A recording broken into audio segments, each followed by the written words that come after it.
আমার প্রিয় ছাত্রছাত্রীবৃন্দ, university of Gourbanga অর্থাৎ গৌড়বঙ্গ বিশ্ববিদ্যালয়ের অন্তর্গত বিভিন্ন কলেজে যে সমস্ত ছাত্রছাত্রী সেকেন্ড সেমিস্টারে পড়াশোনা করছো এবং তোমাদের বেঙ্গলি ডিএসসি পেপার রয়েছে, তোমাদের জন্য এই ভিডিওটি অবশ্যই ভিডিওটি শেষ পর্যন্ত দেখবে, কোনো রকমের স্কিপ করবে না, তাহলে তোমাদেরই প্রয়োজনীয় ইনফরমেশান তোমরা জানতে পারবে না।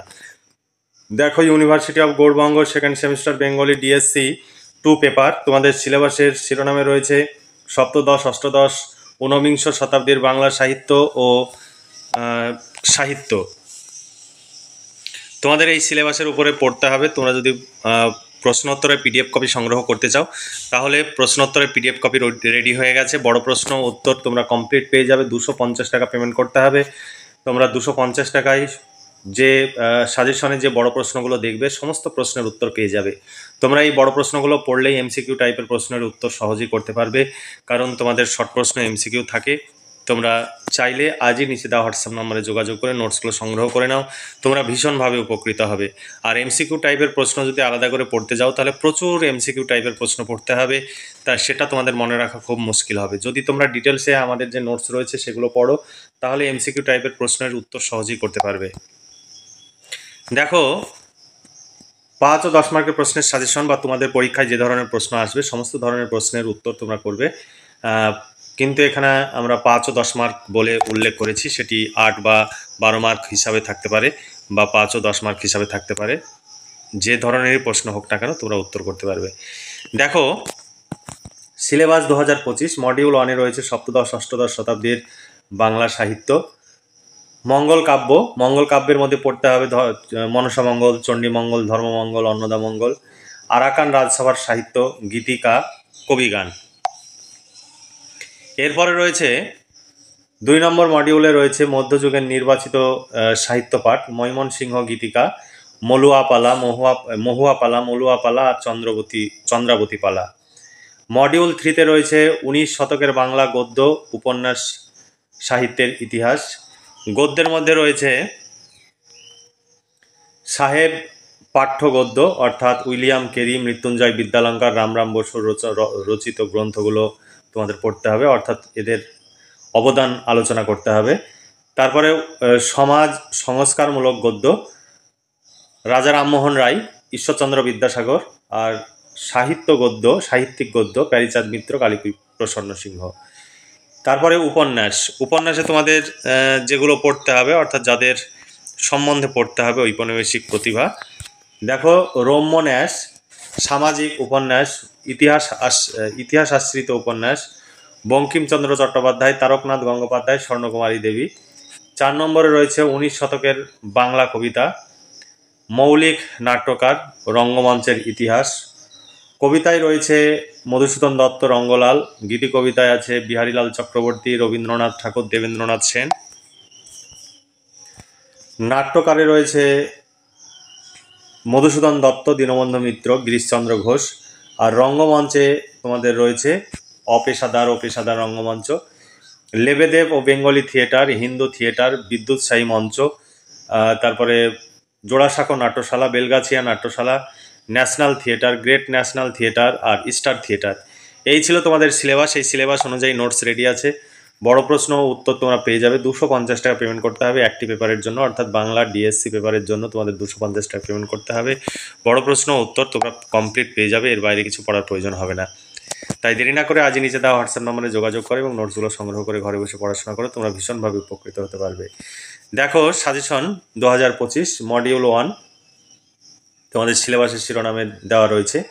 1 নম্বর প্রশ্ন, মঙ্গল কাব্যের উদ্ভব ও বৈশিষ্ট্য সম্পর্কে আলোচনা করো, অথবা মঙ্গল কাব্যের এইরূপ নামকরণের কারণ কি, মঙ্গল কাব্য রচনার সামাজিক কারণ ও বৈশিষ্ট্যগুলি লেখো, অথবা মঙ্গল কাব্যের সাধারণ বৈশিষ্ট্যগুলি লেখো।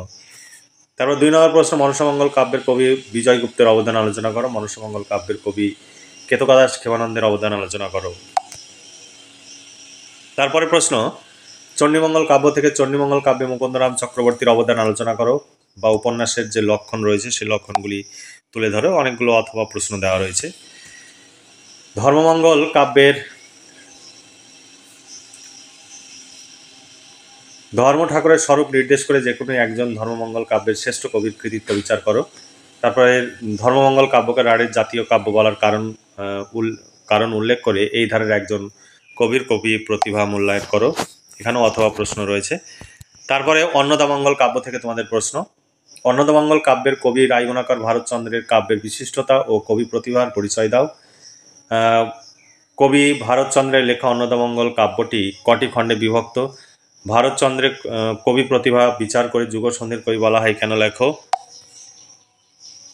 এরপরের প্রশ্ন আরাকান রাজসভা। 9 নম্বর প্রশ্ন, সপ্তদশ শতাব্দী মুসলমান কবিদের সম্পর্কে কেউ কেউ বলেন যে তারাই মধ্যযুগীয় বাংলা সাহিত্যের গতানুগতিকতা ভঙ্গ করে নতুনত্বের পরিচয় দেন। এই প্রসঙ্গে আরাকান রাজসভার কবিদের অবদান আলোচনা করো। এখানে আলাদাভাবেও প্রশ্ন রয়েছে। এরপরের প্রশ্ন দেখো, গীতিকা কাকে বলে বা গীতিকা কি? গীতিকার সংক্ষিপ্ত পরিচয় দাও, বা ময়মনসিংহ গীতিকার সংক্ষিপ্ত পরিচয় আলোচনা করো। তারপরে কবিগান। কবিগান সম্পর্কে সংক্ষেপে আলোচনা করো, যে কোনো একজন কবিয়ালের কৃতিত্বের পরিচয় দাও। এই সমস্ত প্রশ্নের উত্তর পেয়ে যাবে। 250 টাকা পেমেন্ট করতে হবে। এই সমস্ত প্রশ্নের উত্তর তোমরা পেয়ে যাবে, বড় প্রশ্ন উত্তর। এর বাইরে তোমাদের কিছু পড়ার প্রয়োজন হবে না, পরীক্ষায় তোমরা সব কমন পেয়ে যাবে। তোমরা যদি নোটসগুলো সংগ্রহ করতে চাও, নিচে দেওয়া হোয়াটসঅ্যাপ নম্বরে যোগাযোগ করে নোটসগুলো সংগ্রহ করতে পারো। দেখো, মহুয়া পালা অবলম্বনে মহুয়া চরিত্রটি পরিচয় প্রদান করো। মহুয়া পালার নাট্য লক্ষণগুলি কি কি? দৃষ্টান্ত সহ বর্ণনা করো। তারপরে মহুয়া গীতিকাটি প্রেম মনস্তত্ত্বের সমুজ্জ্বল মন্তব্যটি সংক্ষেপে আলোচনা করো, বা ময়মনসিংহ গীতিকায় মহুয়া পালাটি সংক্ষেপে আলোচনা করো। এখানে আরও প্রশ্ন রয়েছে। তারপরে দেখো, মহুয়া পালা অবলম্বনে নদ্দার ঠাকুর বা নদের চাঁদ চরিত্রটি বিশ্লেষণ করো। তারপরে মলুয়া বা চন্দ্রাবতী পালা, মলুয়া ও চন্দ্রাবতী পালা থেকে প্রশ্ন। ময়মনসিংহ গীতিকার মলুয়া পালাটি সংক্ষেপে আলোচনা করো। ময়মনসিংহ গীতিকার চন্দ্রাবতী পালাটির সংক্ষিপ্ত আলোচনা করো। তারপরে 3 নম্বর মডিউল থেকে তোমাদের প্রশ্ন, গদ্য থেকে, গদ্য সাহিত্য থেকে তোমাদের প্রশ্ন। দেখো, বাংলা গদ্যের বিকাশে ফোর্ট উইলিয়াম কলেজের অবদান আলোচনা করো, বা উইলিয়াম কেরি, রামরাম বসু, মৃত্যুঞ্জয়ের অবদান আলোচনা করো। তারপরে প্রশ্ন, বাংলা গদ্যের বিকাশে মৌলিক প্রবন্ধ রচনায় ঈশ্বরচন্দ্র বিদ্যাসাগরের অবদান আলোচনা করো। বাংলা সমাজ সংস্কারমূলক গদ্যের বিকাশে রাজা রামমোহন রায়ের অবদান আলোচনা করো। বাংলা নকশা জাতীয় গদ্য রচনায় প্যারীচাঁদ মিত্রের অবদান আলোচনা করো। বাংলা সাহিত্যিক গদ্যের বিকাশে কালী প্রসন্ন সিংহের অবদান আলোচনা করো। এরপর উপন্যাস থেকে প্রশ্ন। বাংলা উপন্যাসে বা উপন্যাস রচনায় বঙ্কিমচন্দ্র চট্টোপাধ্যায়ের অবদান আলোচনা করো। স্বর্ণকুমারী দেবী রচিত উপন্যাসগুলির নাম লেখো। তার উপন্যাসগুলির বৈশিষ্ট্য সংক্ষেপে বর্ণনা করো। এরপরে হচ্ছে মডিউল 4 থেকে তোমাদের প্রশ্ন, কবিতা। বাংলা কাব্যে মধুসূদন দত্তের অবদান আলোচনা করো। বাংলা গীতিকাব্যে রঙ্গলাল বন্দ্যোপাধ্যায়ের অবদান আলোচনা করো। এরপরে গীতি কবিতা থেকে প্রশ্ন, ভোরের পাখি কাকে বলা হয়? তার কবি প্রতিভার পরিচয় দাও, অথবা বাংলা গীতিকাব্যের ধারায় বিহারীলাল চক্রবর্তীর অবদান আলোচনা করো। এবার নাট্যকার থেকে তোমাদের প্রশ্ন। নাট্যকার থেকে বাংলা নাটকের ধারায় মধুসূদন দত্তের অবদান আলোচনা করো। বাংলা নাটকে গিরিশচন্দ্র ঘোষের অবদান আলোচনা করো। বাংলা নাটকে দীনবন্ধু মিত্রের অবদান আলোচনা করো। তারপরে প্রশ্ন, অপেশাদার ও পেশাদার রঙ্গমঞ্চ। 1 নম্বর প্রশ্ন, বাংলা রঙ্গমঞ্চের ইতিহাসে লেবেদেফের বেঙ্গলি থিয়েটারের অবদান আলোচনা করো, অথবা লেবেদেফের বেঙ্গলি থিয়েটার কবে কার উদ্যোগে প্রতিষ্ঠিত হয়? এই থিয়েটারের অভিনয় সম্পর্কে সংক্ষেপে আলোচনা করো। আরও অথবা প্রশ্ন রয়েছে। এরপরের প্রশ্ন, বাংলা নাট্যশালার ইতিহাসে বেলগাছিয়া রঙ্গমঞ্চের বা বেলগাছিয়া নাট্যশালার অবদান বা গুরুত্ব আলোচনা করো। জোড়াসাঁকো নাট্যশালার প্রতিষ্ঠা ও অভিনয় সম্পর্কে আলোচনা করো। বাংলা রঙ্গমঞ্চের ইতিহাসে ন্যাশনাল থিয়েটারের অবদান আলোচনা করো। বাংলা নাট্যমঞ্চের ইতিহাসে নাট্য নিয়ন্ত্রণ বিলের প্রেক্ষাপট ও গুরুত্ব আলোচনা করো। এই ছিল তোমাদের সাজেশন ভিত্তিক প্রশ্ন। এই প্রশ্নগুলো যেগুলোতে বেশি স্টার দেওয়া রয়েছে সেগুলো তোমাদের জন্য ভীষণ ভীষণ গুরুত্বপূর্ণ। সেই প্রশ্নগুলো পড়বে, পরীক্ষায় সব কমন পেয়ে যাবে। 250 টাকা পেমেন্ট করতে হবে এই নোটস সংগ্রহ করতে চাইলে। এই সমস্ত প্রশ্নের উত্তর তোমরা পেয়ে যাবে, আর এগুলো পড়লেই তোমরা এমসিকিউ টাইপের প্রশ্নের উত্তর সহজেই করতে পারবে। তাই আলাদাভাবে এমসিকিউ প্রশ্নের উত্তর যদি তোমরা পড়তে চাও, তাহলে 2 থেকে 2,500 প্রশ্ন পড়তে হবে। এত প্রশ্ন পড়ে সেটা মনে রাখাও তোমাদের পক্ষে সম্ভব নয়, কিন্তু তোমরা যদি এই ডিটেলসে পড়ো তাহলে সমস্ত প্রশ্নের উত্তর তোমরা অতি সহজেই করতে পারবে। তাহলে যদি বড় প্রশ্ন উত্তর যদি সংগ্রহ করতে চাও 250 টাকা পেমেন্ট করে নোটসগুলো সংগ্রহ করো, ভীষণভাবে উপকৃত হবে। আমাদের এখানে ফিক্সড প্রাইস, কোনো রকমের দামাদামি হয় না। আর পেমেন্ট করার সময় সবসময় অরিজিনাল পেমেন্ট করবে, কেউ এডিট করতে যাবে না, কারণ আমরা সবসময় পেমেন্ট চেক করার পর তারপরে নোটস দিই। কোনো পেমেন্ট যদি সন্দেহ হয় তাহলে আমরা ব্যাঙ্ক অ্যাকাউন্টের নাম ডিটেলস আমরা জানতে চাই, তারপরে আমাদের পেমেন্ট যদি সেই নামে যদি পেমেন্ট আসে এবং সেই সময় যদি আমাদের মিলে যায় এবং ট্রানজ্যাকশান আইডি আমরা সমস্ত কিছু চেক করে দেখি। কারণ অনেকেই আজকাল আমাদের সঙ্গে ডুপ্লিসিটি করছে, তোমরা ডুপ্লিসিটি করবে না, তোমরা ছাত্র সমাজ, তোমরা যদি এরকম করো তাহলে খুব মুশকিল।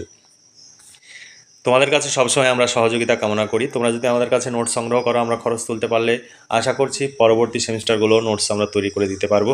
আর খরচ যদি তুলতে না পারি তাহলে আমাদের পক্ষে নোটস তৈরি করা মুশকিল, কারণ এত খরচ করে নোটস তৈরি করে যদি তোমরা না নাও তাহলে আমাদের পক্ষে কাজ করা সম্ভব নয়। তাহলে আজকে এই পর্যন্তই। তোমরা ভালো থেকো, সুস্থ থেকো এবং খুব ভালোভাবে পড়াশোনা করে পরীক্ষার প্রস্তুতি নাও।